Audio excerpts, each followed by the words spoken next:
Hi, everyone. Nice to be here. I want to thank everyone.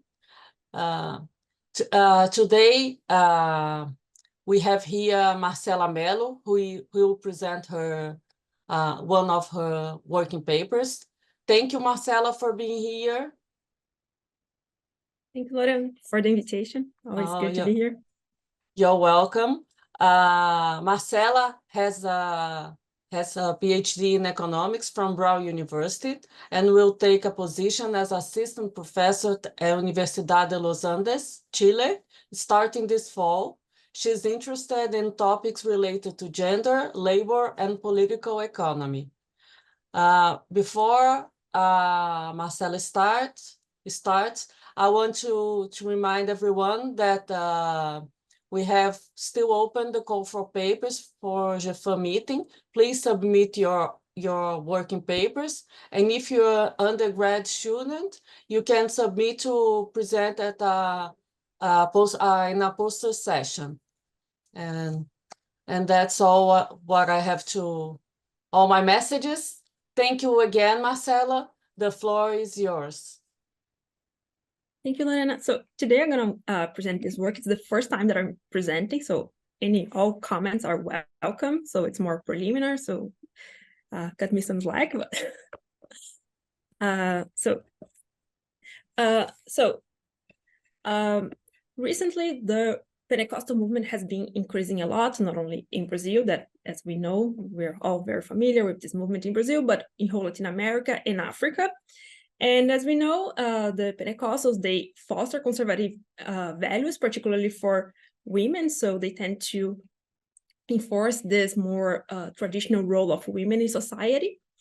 And they also have a very strong political power and have influence over the legislation. And this, in the case of Brazil, where about 40% of, in the Congress, there's this evangelical lobby where which represents 40% of all congressmen in Brazil. So this strong political power helped them to change the legislation according to their moral values. So recently, I think we all saw in the news, and it was a very hot topic, the increase or the inclusion or not of sexual education in schools. So while the more conservative part of the society argues that we should not talk about that in schools because this could incite kids to engage in this sort of behavior, and it could increase unplanned pregnancy and all this promiscuous behaviors.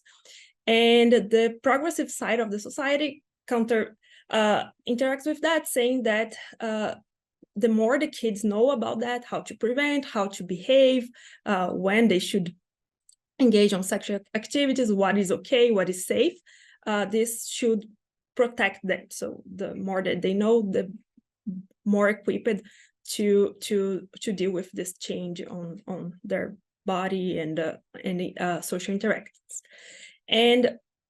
But lately there is this huge discussion, and just to give an idea, since 2014, there were more than 200 legislative proposals to ban the inclusion of sex education or gender education on schools.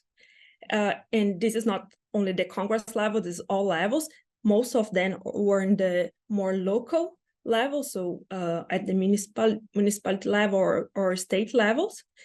And however, although there's this very heated discussion about that, we know very little about whether sex education does anything for the students, if it's good, if it's bad, if it's whatever.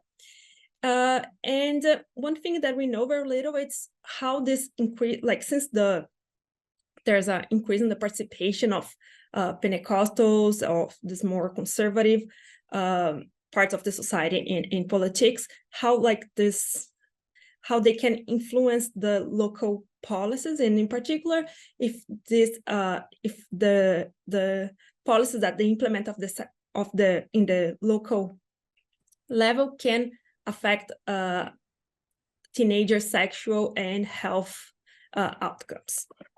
So in this paper, I'm gonna ask the question that I want to understand whether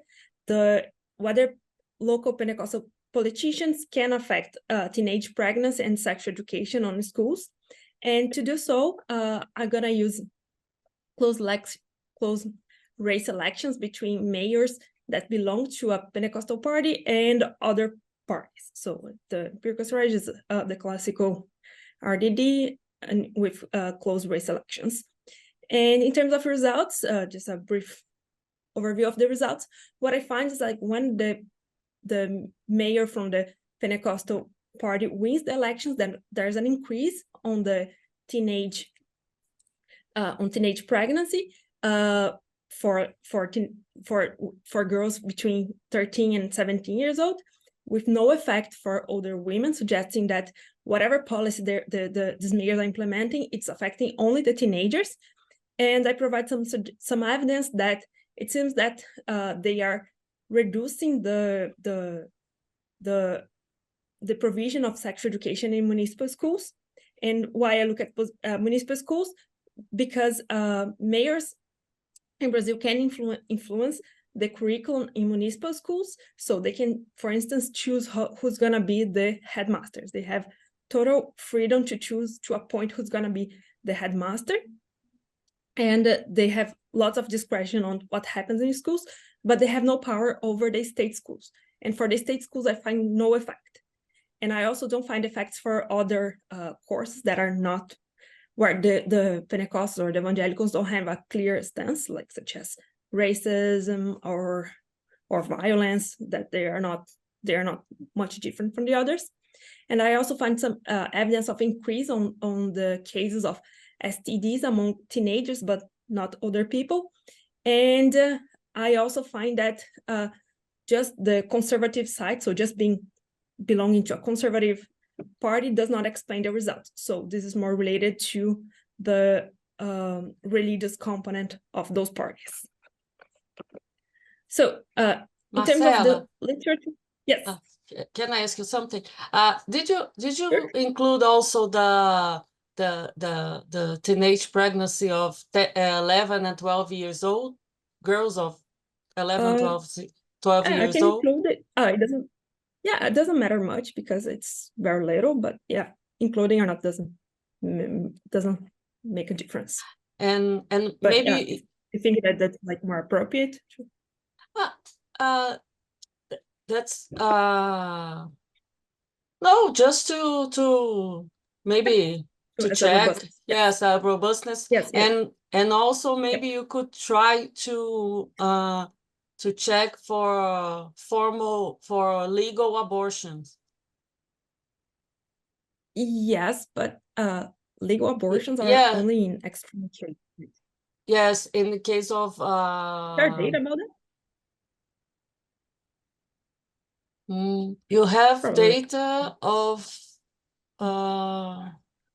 miscarriage, some procedures, but I was thinking about legal abortion when you are a teenager, suffered because you can have abortion because you, for example, one of the cases because you were raped.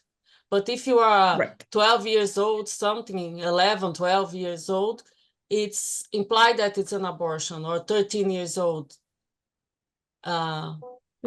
Maybe in these municipalities, something can turn things more difficult to these girls to be able to do that if they want, of course. They want to do the miscarriage. But yeah, I don't think they have to do the abortion. It's like there was also a case that got very famous where like a 10-year-old got pregnant and was raped, but still she had a lot of trouble doing the abortion. Yes, that's why I'm thinking about that, because maybe in these municipalities, maybe it has an effect. I don't know. Okay. Yeah, that's a great idea. I can check for that. So in terms of the literature, So there's an extensive literature looking at the effects of how political parties affect have economic effects, like more conservative parties, and they can affect a lot of issues on the society. But we know very little how other divisions of those parties have an effect, with one exception of this Meyerson, where they look at how Islamic parties in Turkey, when they won the election, many parties won the election, led to an increase on secular education among women, which was like very counterintuitive, but very interesting paper. But we still know very little about how the division of religion and politics have an impact at the local level, although there's like been an increase on the number of parties that are more associated with some religion.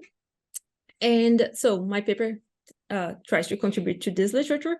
And also there's another literature looking at how the school curriculum can affect and shape individuals' beliefs and behaviors. So in the case of sex education, it's really, we don't know so much whether there is an effect. Like the results are very mixed.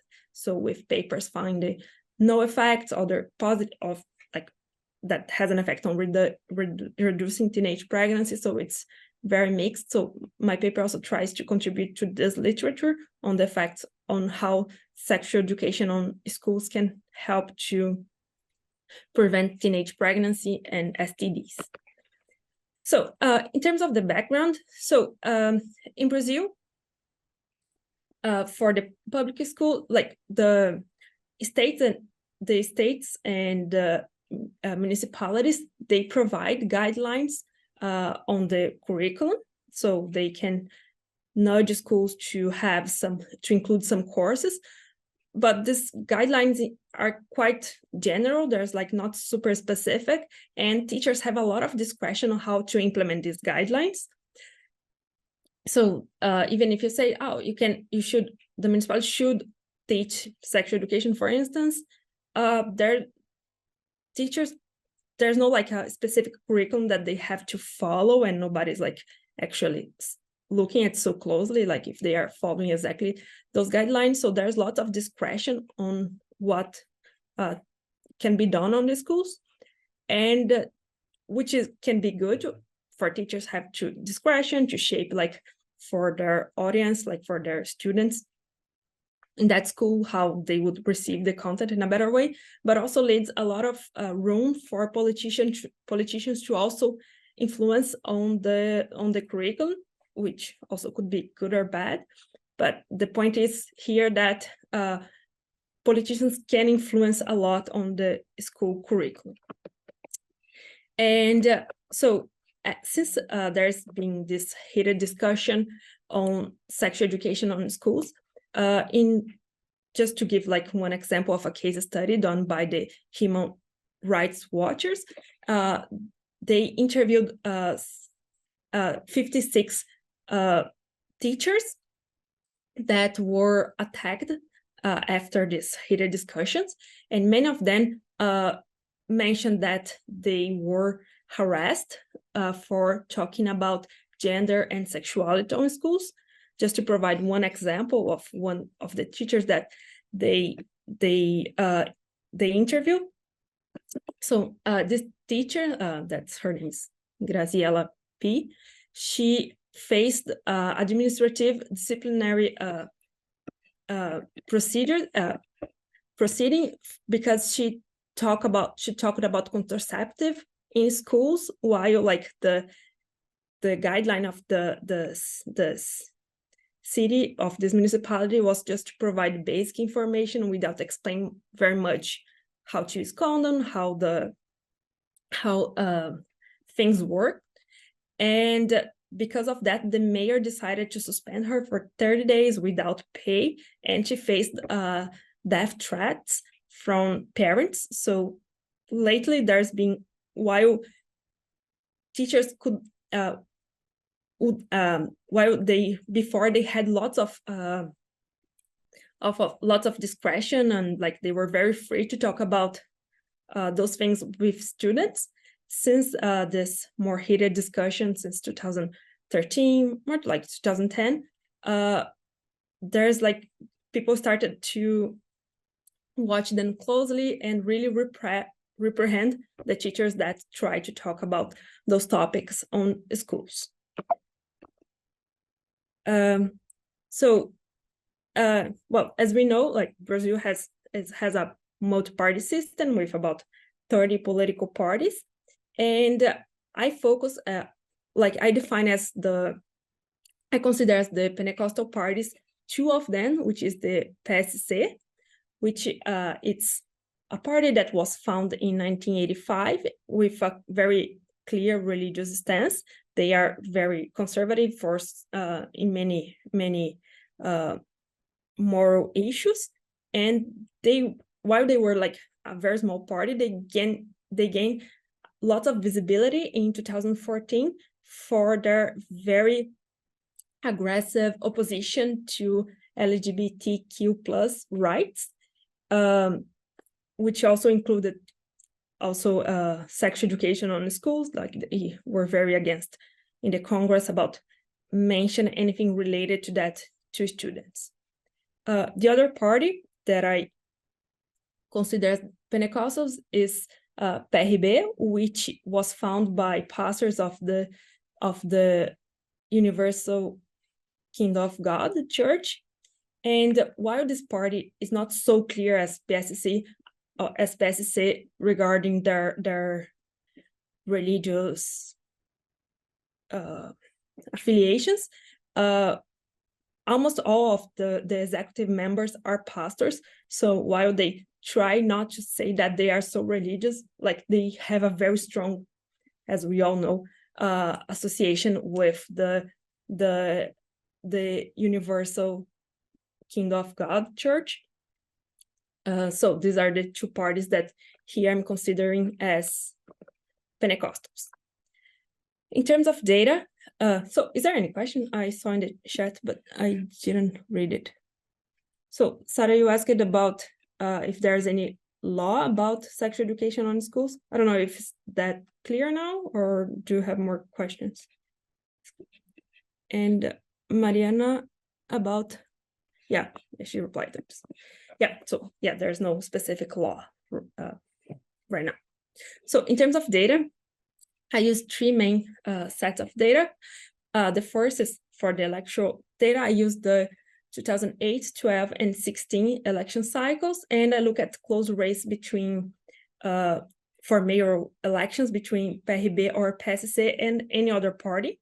And I also exclude the races where the other party had a coalition with any of those parties. So I try to keep only the races where the other party had no affiliation to any Pentecostal party. And then, and for the outcomes on teenage pregnancy, I use the birth records from SUS. And included girls that gave birth at between 13 and 17 years old. Although, like, if I include younger girls, the results don't change much. It's very few girls, fortunately, that got pregnant at this age. And for STDs, I look at the cases of syphilis that is provided by SINA, and also focus on teenagers between 13 and 17 years old. But this, it's kind of more or less arbitrary. I try just to keep kids that are in finishing middle school. And for sexual education, the information on whether schools provide or not sexual education activities comes from Prova Brasil. So since 2011, Prova Brasil includes on the questionnaire of the headmasters, they ask the headmasters if some activities are or not included in the curriculum, and including sexual education, but other activities like activities related to racism or environment or inequality, and there are a lot of questions about the activities that are included. Unfortunately, there's no question regarding exactly the content. So I'm only able to look at this extensive margin. So if they report having or not those activities, and I restrict to schools offering middle school, so grades 5 to 8 or 6 to 9 nowadays, because this is more or less when kids start puberty, and probably where the effects would be more preeminent. So David is asking if not even in state they have anything to say about the sex educational schools. So the states, sometimes they mention something, but it's not anything super strict. It's not like exactly, it's not exactly a law. And these laws would be valid only for state schools, but not for municipal schools. So the local government have lots of discretion on what to include or not. Okay. So that I'm yes. sorry. No, go ahead. That would mean that maybe state schools would be a control for such states that have some kind of law or something. Yeah, right. I provide some evidence that I don't see the effects. I use as more or less as a placebo than a control. Okay, but I'll get to that in a minute. So to give an idea on like the number of closed races that I have per cycle, the cycles that I'm focusing on. So these are the number of closed race elections where the first candidate, like the top candidate, or the second top candidate, were one from a Pentecostal party and the other from any other party.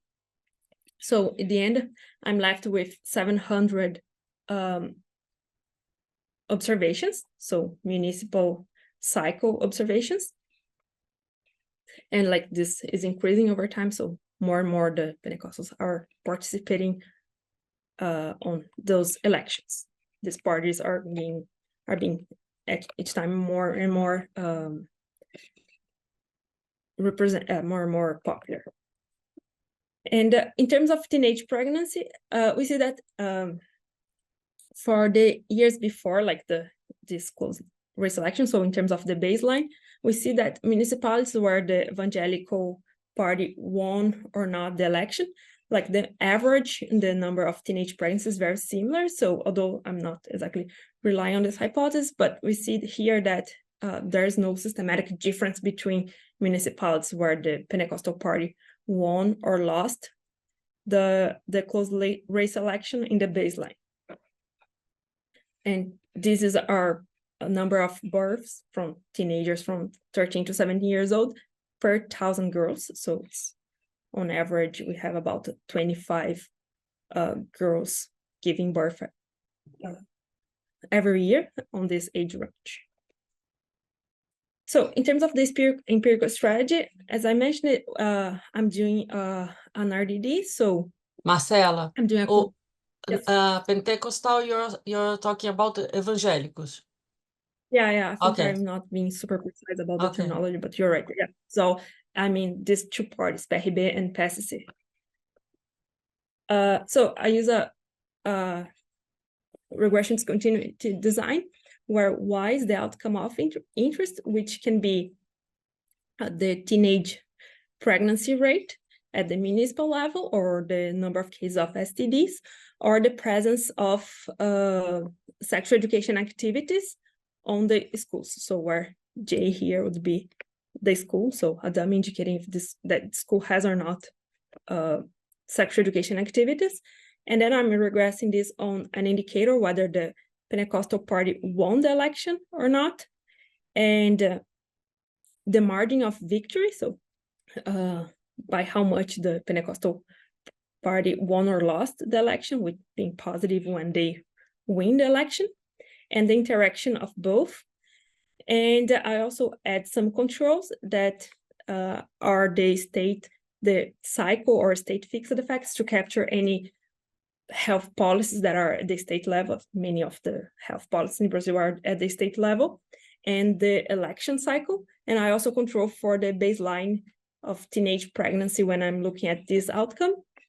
And cluster the errors at the municipal level. So my parameter of interest here, it's the beta, so it's this jump that we will see if the Pentecostal party wins the election. Okay, is a question here? Yes, Pentecostal, and I'm not being super precise in the terminology.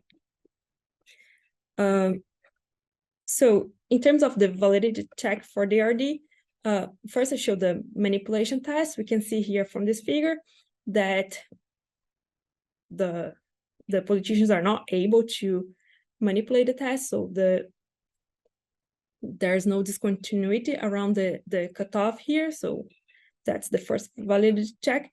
And the second, it's balance among for covariates. So I'm looking at the population, share of urban population, the literacy rate, and the share of evangelicals. And I don't see any systematic any difference between in municipalities where they won or lost the elections. So suggesting that these municipalities are in fact identical in terms of those covariates. So moving to the main results. So what I see is when the Pentecostal party wins the election, we see an increase of 10% on the teenage pregnancy, and I find no evidence of pretrans. And then I'm gonna show you that these effects are driven by girls who have at least 4 years of education. So meaning that girls who were at school when this happened, so the girls who were not at school were not affected. And I find no effect for older women, suggesting that it's some policy that they are doing that is related to teenagers and not about natal policies in general. Like they are not lowering the cost of having children for all women. Since, like, for instance, if they were building more childcare, for instance, it could be that it lowers the cost for women to have children, but that would affect all women, and then we could see an increase on the birth rate, for instance. And then I show that the timing of the change on teenage pregnancy is consistent with the election cycle, which is happening after the change, a few years after the Pentecostal mayor taking office. So I'm gonna show here the first figure. So this is the first RD, where I'm looking at the birth rate here per 10,000 teenagers on the margin of victory of the Pentecostal party. So here we see it's our beta, or parameter of interest. And we see here that there's an increase on 2.8 births per 10,000 teenagers, which is significant at 5%. Here I'm using, to choose the bandwidths, I'm using the optimal bandwidth by Cataneo. And we see here, I think it's that there's a clear jump when the Pentecostal mayor wins the election. And then I move to see what happens in terms of pretrans. So looking at what happens to the pregnancy a few years before this mayor winning the election, and we see no effect. So here we see that there's no jump when a few years after, suggesting that those municipalities were not systematically having higher teenage pregnancy. So this should work as a placebo test, showing that these municipalities before were in fact quite identical. And then I move to look what happens in terms of some heterogeneous effects. So splitting the sample among girls who completed no more than 3 years of education, so who dropped school before they entering the middle school, the Fundamental 2, and the girls who had at least 4 years of education. And we see here that the effects are completely coming from those girls who were at school when this mayor took power. Okay, so this is suggesting that it's something that possibly is happening inside the schools. That's the idea of this exercise. I'm gonna pause here if there's any question. I think I'm going too fast. Yeah, so there's a question here. Yes, there is a question. Usually study. Yeah, she's asking if there's any reason I chose 13 to 17. So I picked 13 to 17 because it's more or less when girls are starting many girls are starting the sexual life. I go into to 17 because it's I'm focusing on middle schools. Like most of the municipalities do not offer high schools. But if I pick those, I didn't bring here, but the results are very similar if I chose that alternative range. If I pick other much older girls, like more than 20, 25, then I don't see an effect. But I chose 13 to 17. It's of course quite arbitrary. I should have brought more robustness regarding that. That is more or less when girls are starting middle school. And just to remember that they start middle school around 11 years old, but for those populations, usually it's quite common that they are a bit delayed. They start a bit after, but that's the reason I chose this. If I extend, like use younger girls, the results are quite the same. David? You're using the headmasters, the principal's answer to the question if there is or there isn't sexual education in their school, right? But is there the possibility that the principal is saying yes, there is, meaning that once a year the teacher gives a 30-minute talk about sexual education, and the other principal is saying yes, there is, meaning that once a week there is it's really in the curriculum of the school, and it's mandatory. Yes. No, that's and, oh yeah, it maybe some schools have it and it's not mandatory for students also. So I don't know.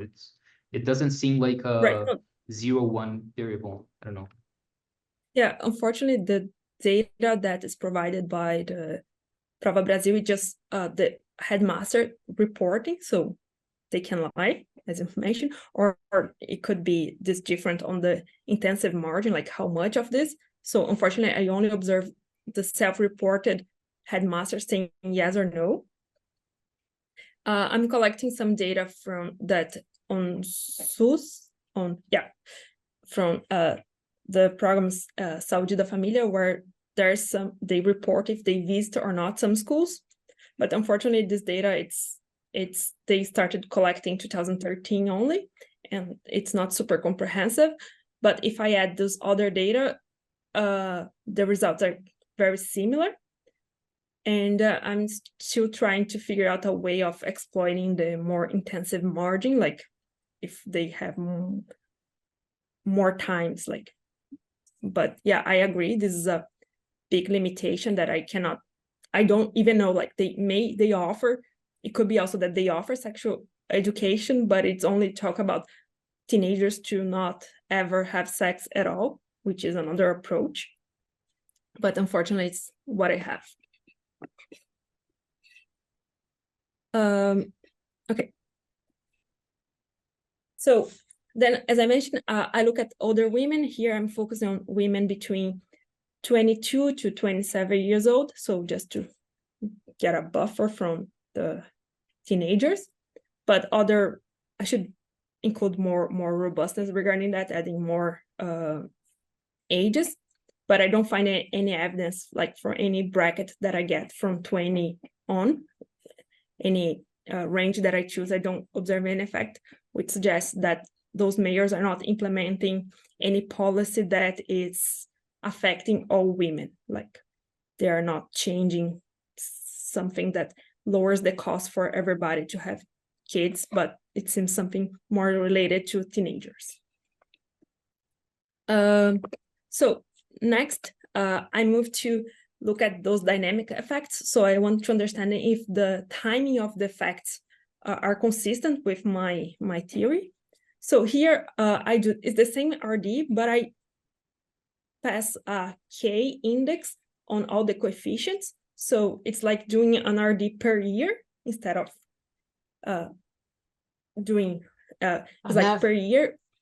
where K, it's the time relatively to the election. So if I'm looking at the 2012 election, like the K will be 0 at 2012 and positive for the years after and negative for the years before. So the idea here is to do an event study where each coefficient, it's the estimate effects of the RD on that year, but I stack everything and estimate everything together.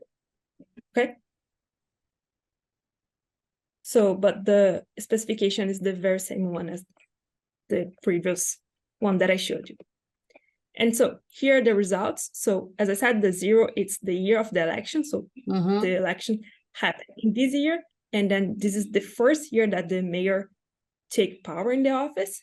And we see here that there's no effect for the years before. So as we saw for the other figure, there's no evidence of pre-trends. And we see here that after like the first, the second, third year, fourth year, there is an increase on teenage pregnancy.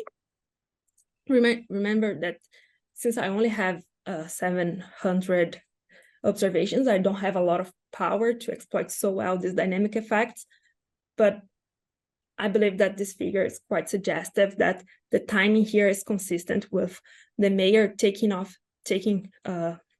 power here and changing policies, which also usually takes some time to have an effect. And there's an effect in the few years after.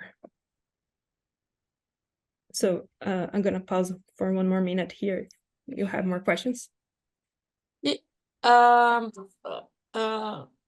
you have the case that the mayor, because you look when the person won the election, but if the person wins 2 elections? Yeah, so I'm not dealing yet with the case where they are reelected, but Okay. that could happen. Yes, that's a good point. Like, I don't know exactly how to deal with reelected mayors, which it's quite common in Brazil. But yeah. But here, maybe I'm dealing another. Yeah, I think we're right. Yes, I should probably deal with that more carefully. But I don't know exactly how. If anybody has a suggestion, it's also super welcome. Happy to discuss after. So now we're gonna move to talk about potential mechanisms.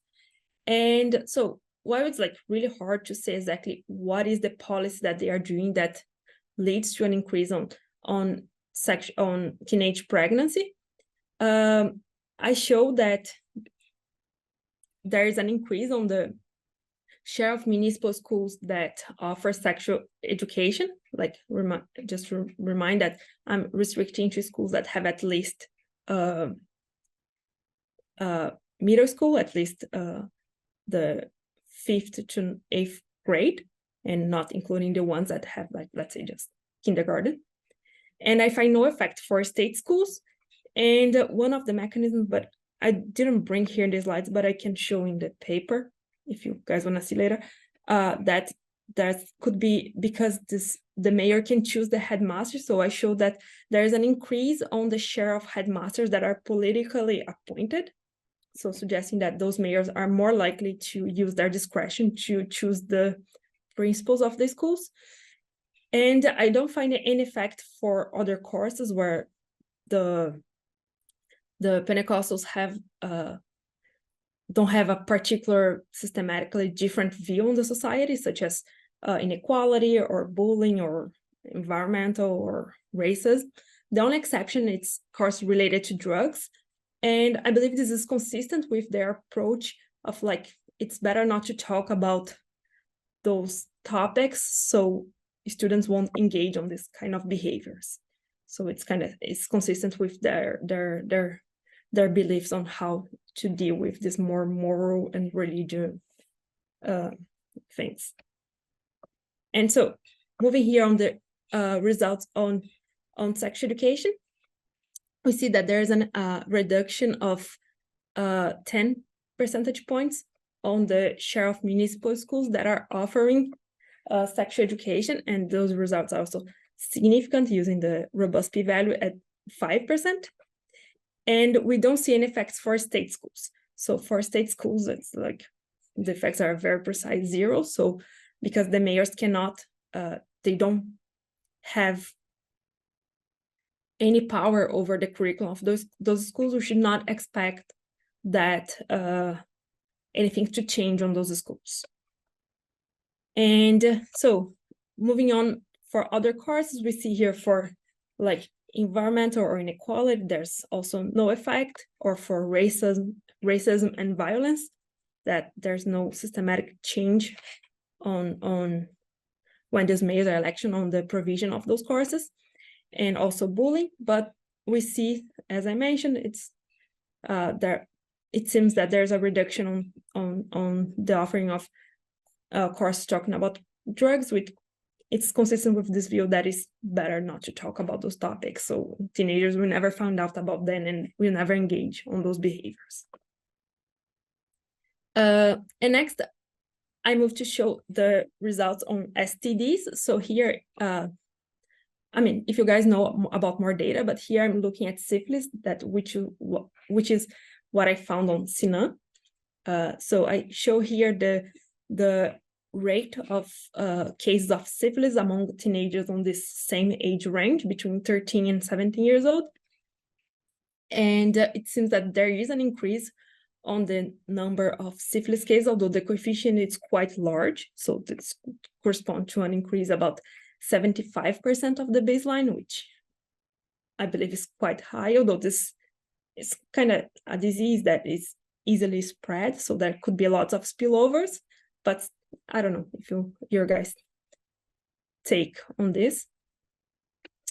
And looking at the pre-trend, so what happens in the years before, we don't see any effect, suggesting that those municipalities didn't have a higher number of syphilis cases before those mayors being elected.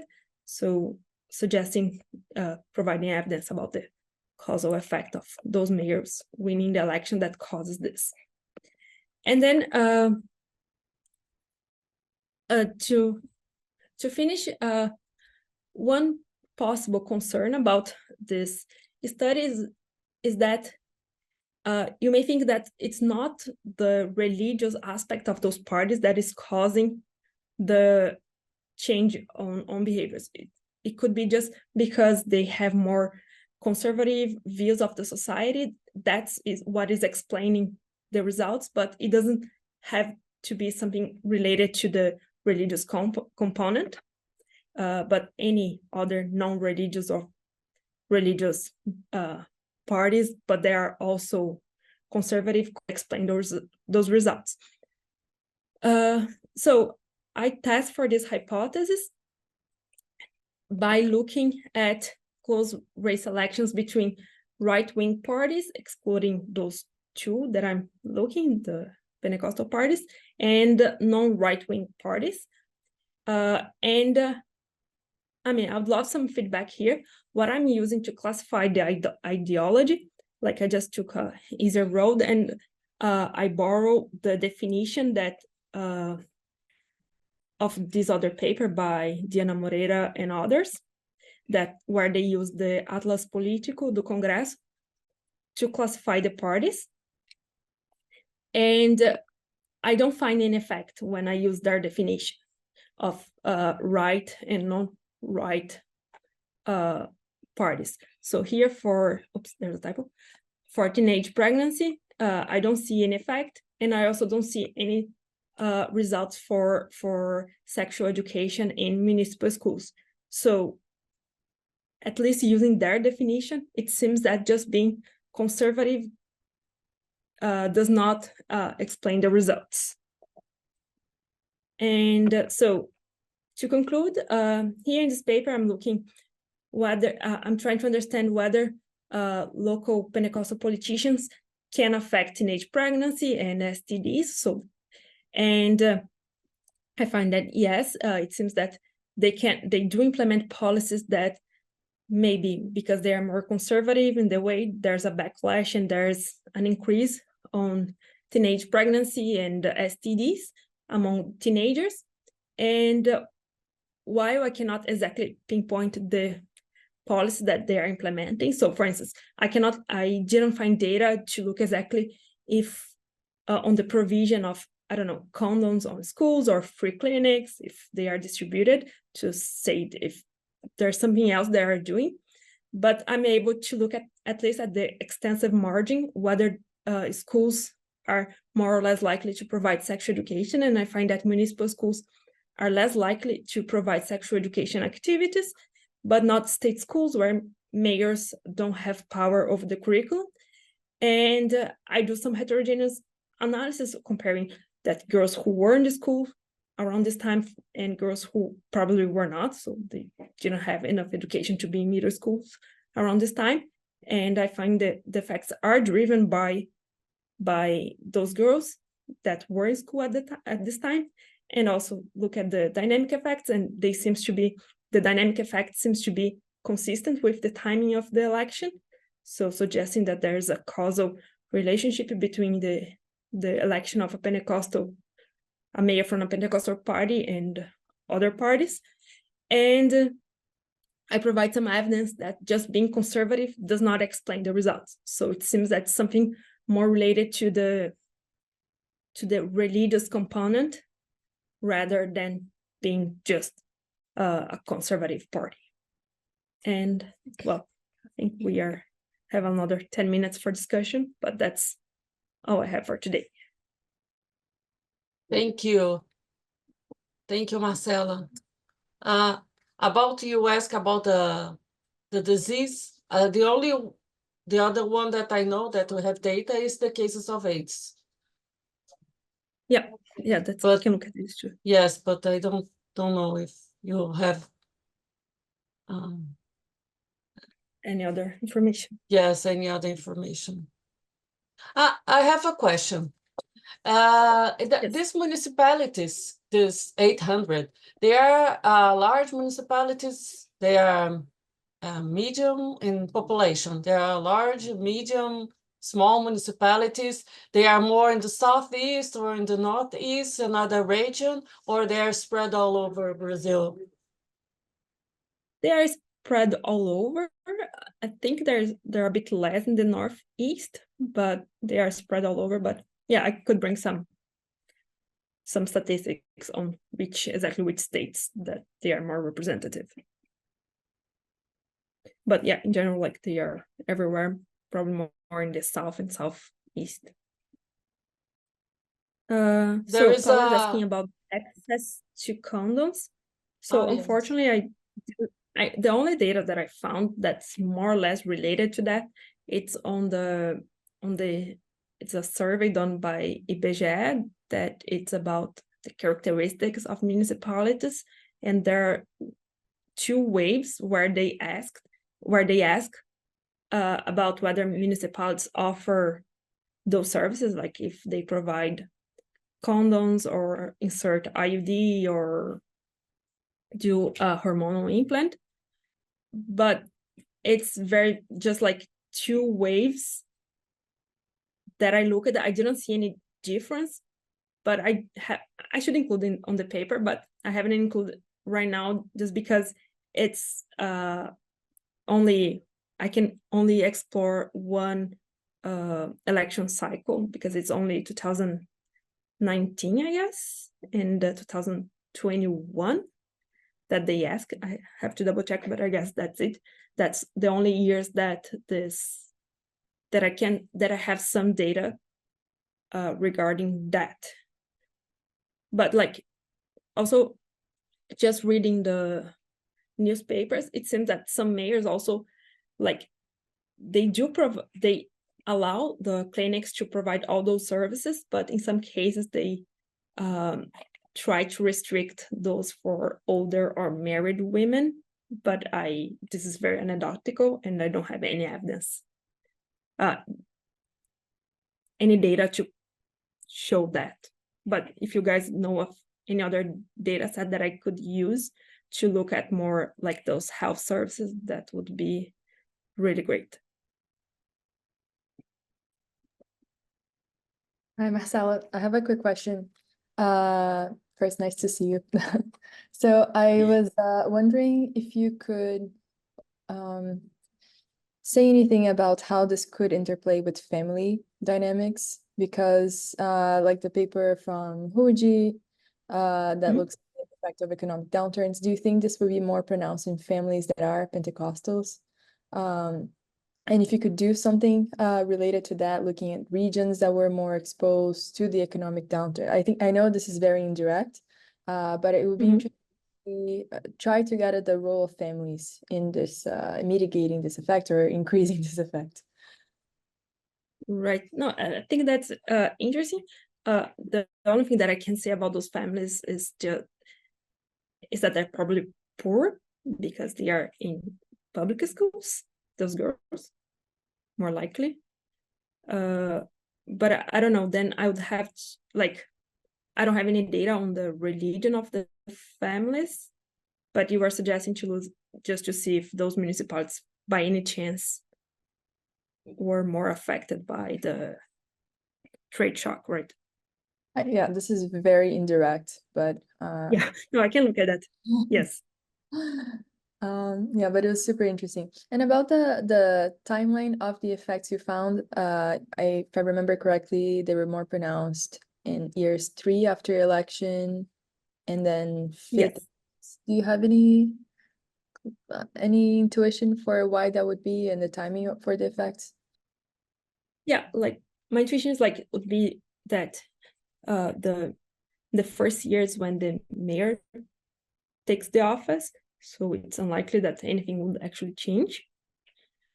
And then in the next year or so that they may change in this year also, but to have some effect on like actually going to schools and change all the curriculum.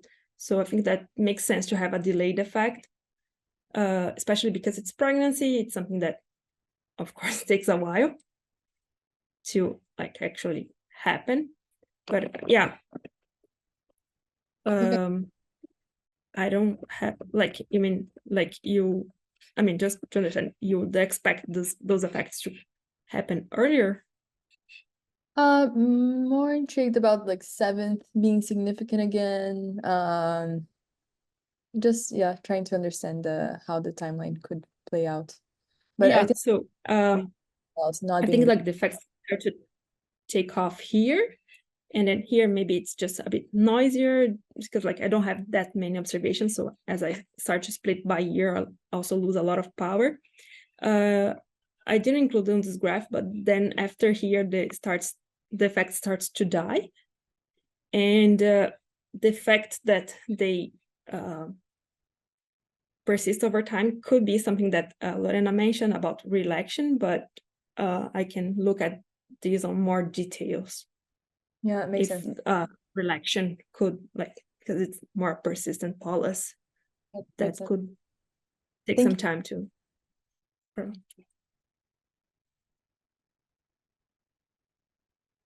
David? Still on that point of there is probably a lot of variance among the approaches of each school on sex education. Do you have access to the payroll? Since it's municipal schools, maybe I don't know if once the headmaster decides to, or maybe the mayor, I don't know who decides to hire a new teacher, if it appears on the Diário Oficial or something like that. Because and I don't know if they discriminate. This is a math teacher, this is a geography teacher, this is a sex ed teacher, maybe. So maybe that would, if you had access to something like that, it would give a good idea of the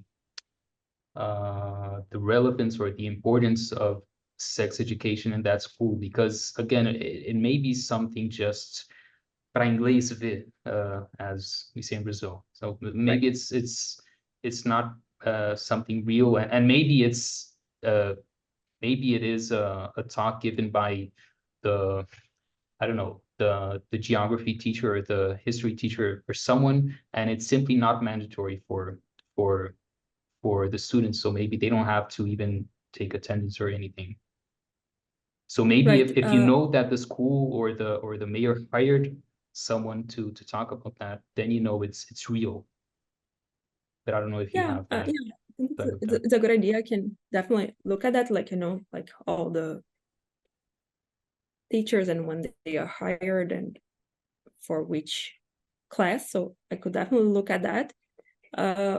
What I thought like was just providing some more suggestive evidence showing that there's a high correlation between when they report that there was some activity and this data from Saúde da Família that shows how many visits were done, like it's a monthly data if the school had any visit by then, but still would be only also not so great because maybe they hire someone internally. I think usually they have like the science teacher to talk about that. So maybe I can check if there's a higher replacement of those teachers.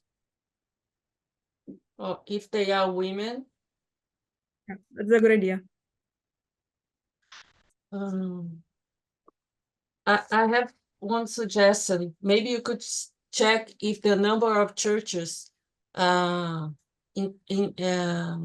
increase after the election in these municipalities. Then would be another more like channel that the mayor is possibly influencing. Yes. The yes. religion of the population, right? Yes, or at least a robustness. You can check. Yeah. I think I could look at that, or at least to maybe possibly exclude this channel. Yes. Yeah. Look at that. Or on Lorena's suggestion, you could look at if the effects is stronger in places with higher density of churches. Yes, that's right. That's what I was thinking about, because maybe in this municipality you have more number of churches per 100,000 inhabitants or something like that. Right. No, that's a great idea. I can look do this heterogeneous analysis, splitting the sample by number of churches. Yes. Yes. This data about Saúde da Família you collect at DataSUS? Yes. I can share the link later exactly, but yeah, there's some data set about like all the activities that are done, and that includes sexual education activities, which is provided by school, like at the school level. Oh, okay. But it's like it's more recent, this data set. It's not, unfortunately, it's cannot use as much as I'd like. Yes. Because like, that would be even better because they even provide the number of like the attendance or the number of activities. So help to deal with David's point regarding like the intensity. What something that you could use, but I don't know if you have the access. It's the, I don't know in English, a pílula do dia seguinte.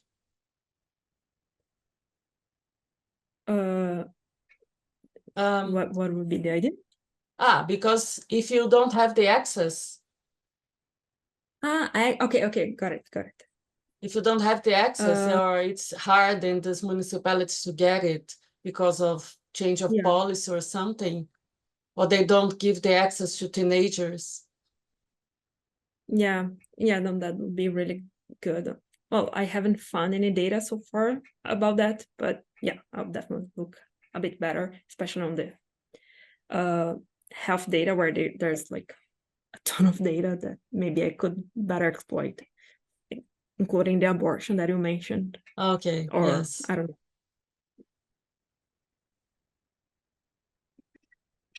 Okay, is there any other more questions? Are there any other questions? David. No? Okay. I was just clapping, sorry. Okay. So thank you, Marcela, for your presentation. Very nice working paper. I like all the topics that you work with. I'm a big fan. And thank everybody else for being here. And don't forget to submit your working papers or your extended abstract to participate at GFAN this year. It will be at INSPER from September to 26th to 28th.